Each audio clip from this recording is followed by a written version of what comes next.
Thank you. Thank you.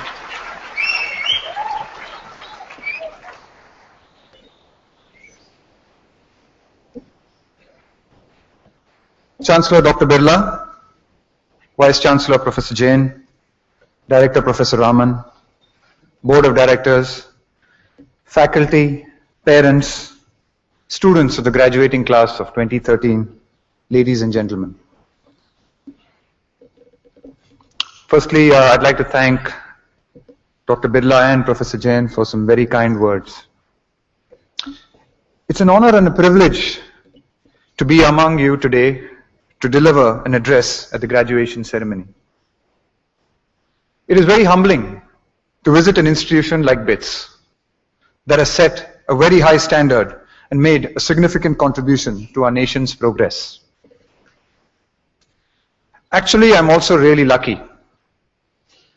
I'd been told that the minimum marks required to come to BITS is 75% in maths and physics. Luckily, those standards don't apply to selecting your chief guests.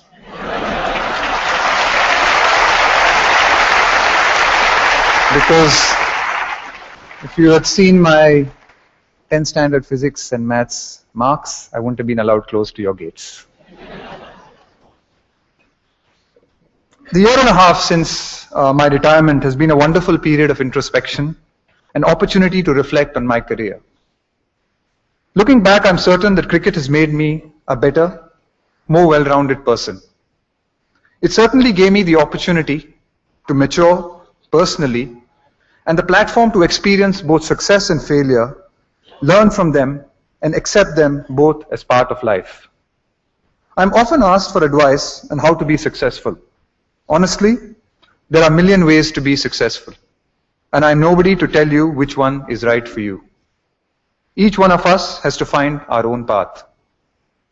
Having this opportunity to speak to you, I wanted to share a few stories from my own journey in the hope that they might resonate in some way. I'd like you to picture a boy born in a typical middle-class family. I was that boy. What made us somewhat different was that my uncle played alongside C.K. Naidu for the Holkar team, and my dad represented his university team, and he was completely cricket crazy. The radio commentary was always on at home during test matches, and my father followed every single match, whether international or domestic. He took me and my brother along to stadiums to watch the greats in action at every possible opportunity. To his mind, there was no better use of our time. Like any young boy, I hero worshipped my father, and my curiosity about this game that he was so passionate about grew progressively deeper. As I spent more time watching the game with him and playing it in my backyard and on the street, my curiosity gave way to interest. And before long, this interest gave way to love. The seed had been sown. I remember at some point in those early years feeling like I knew deep inside me what I had been born to do. That finding myself in the Dravid household was no accident of birth, it appeared. I learned that sometimes inspiration just stares you in the face. Through my school days, I was getting more and more immersed into my own world of cricket. Winning the inter-school tournament felt like winning the World Cup. Captaining the school and state teams was my greatest mission. However, there is an interesting story from my school days which I would like to tell you. My love for cricket notwithstanding, my parents had the same doubts and fears as any other parents of our time. What was to become of me if all I thought about was cricket? When I was in the 8th standard, they took their concerns to my school principal, Father Coelho. I had just made the state under-15 team for the second year in a row, and the tournament was out of state and during the school term. My parents met Father Coelho and apologetically stated that as my cricket would interfere with my studies and school attendance, they could not ask me to go to play the tournament. They therefore sought his advice on the way forward. Father Coelho, after giving them a patient hearing, told them, "You leave his studies to me, I'll handle that. You let him play cricket. It is a great adventure he is embarking on, and let's support him." I distinctly remember jumping with joy in my principal's office. There were suddenly others who believed in me. and my dream and were committed to supporting me. It felt incredible. Had my school principal agreed with my parents' concerns, there was a chance I would have stopped playing serious cricket altogether, maybe got better marks in maths and physics, and my life would then have followed another script. I learned that sometimes support comes from the most unexpected places, and it can make all the difference.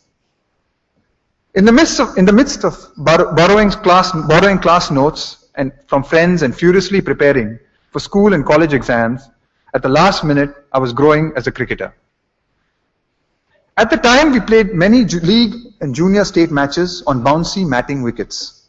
We traveled by train across the length and breadth of the country, often in unreserved compartments, staying 5 to 6 in a room, and in some cases. It was a chance to get to know our country and its wide variety of people. The hard sessions in the nets and my performances at the junior level won me a state cap. And before I knew it, I was playing the Ranji Trophy for Karnataka in 1991. I did well using most of the opportunities I got, and I ended up playing some of the best spin bowling I had ever encountered right at the very start of my career in the domestic circuit. Though we did not have the chance to regularly play fast bowling of international quality, I made up some unusual drills for myself. I would get colleagues to throw down wet tennis balls from 15 yards so that I could stimulate what playing the top bowlers might feel like. I got many puzzled looks. To many, it seemed like a waste of time. To me, it felt like essential preparation. For what? For everything that was to come. By this time, I was being talked about as a national probable. I even captained the Indian under-19 team. Question I got wherever I went was, when are you going to play for the country? Now, this is not something that I had any control over, but the question began to dominate my life and my being. Even when it wasn't asked, it was the elephant in the room. I ended up playing 5 years of domestic cricket before getting my national break. It was frustrating. I remember putting a sticker on my kinetic Honda which read, "God's delays are not God's denials." As you can see, playing domestic cricket makes you spiritual as well.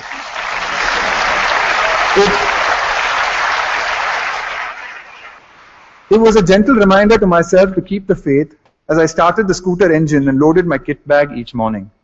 Looking back now, I do not think I would have been prepared for the success I ultimately had at the international level had I not gone through the finishing school that domestic cricket provided.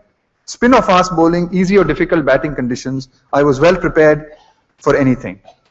The opportunity I had to play experienced spinners in the Ranji Trophy helped me play Vaughan and Muralitharan with confidence. Those wet tennis ball drills suddenly didn't seem all that silly when I had to play the likes of McGrath, Akram and Donald on tough pitches. When I am requested to speak to youngsters, I like talking about this phase of my life and liken it to the fascinating plant, the Chinese bamboo. You can take a Chinese bamboo seed and plant it in the ground, water and nurture the seed for an entire year, and not even see a single sprout.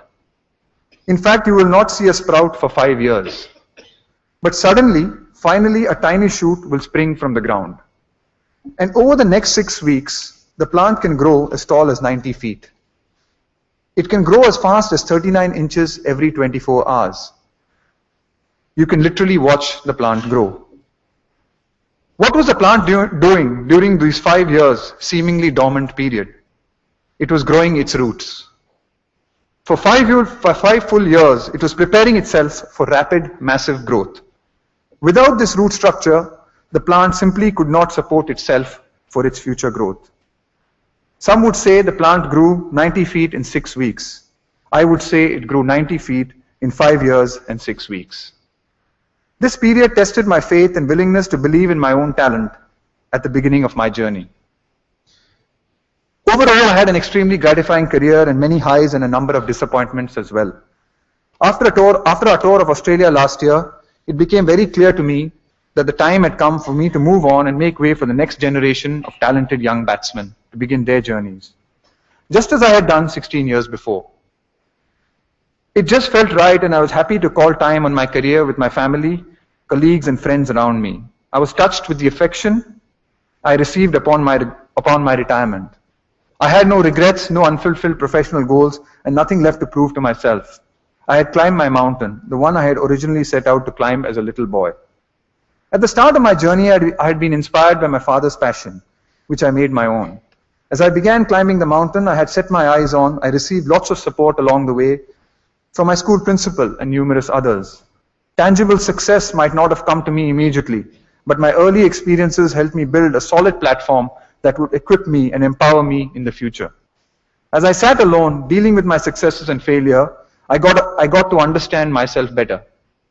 The climb became everything to me, and I immersed myself in it. As I got closer to the top of my mountain, I managed to remain focused and keep my eyes on the destination. And when I finally got there, I just thoroughly enjoyed being where I stood at the moment in time. A sense of peace and clarity enveloped me. It was then that I realized that you don't have to be number one in the world, you just have to be number one to yourself.